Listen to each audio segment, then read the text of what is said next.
Bus ride was supposed to begin at 7 p.m. and end around 7:05. Here we are 4 hours later, just after 11 o'clock. Those passengers just left this gas station in Carson, 10 miles from where they were supposed to be, and the driver of that bus sits in the back of that Long Beach police cruiser. It was a wild and harrowing ride.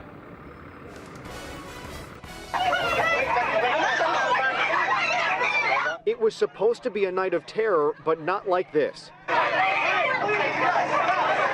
A bus full of passengers on their way to a spooky night of fun at the Queen Mary thought they were being kidnapped when their bus was headed in the wrong direction and the driver wouldn't stop. He wasn't responding to anybody, and I was like, we're getting kidnapped. We were all trying to get off the bus, telling him to stop, let us off. He wouldn't stop. As the less than 10-minute drive from the Aquarium of the Pacific to the Queen Mary hit nearly 30 minutes and had entered the city of Carson, one passenger pled with the driver to stop. Dude, I'm opening the door. Open the door. Dude, this is a safety door. Open the door. So you're not listening. I told him straight up, I'm like, listen, at this point it's kidnapping. You can't hold us like this. I stood up with him and he just whipped around and nailed me in the stomach and knocked me back into a seat. That's when the panic set in and people began to get off the bus however they could. People start opening up the windows and everybody starts jumping out and clamoring and just wedging in like a panic. Finally, the bus driver opened the door and let the remaining passengers out.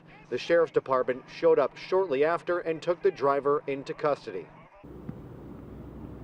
So there is the bus. It remains on scene where the bus driver finally brought it to a stop.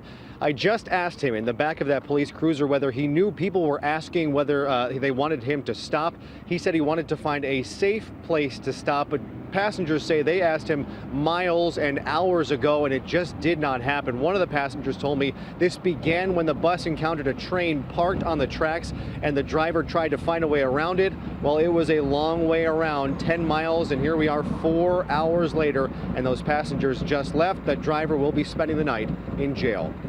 Hello, I'm Mark Brown. Click the ABC7 logo to subscribe to our Eyewitness News YouTube channel.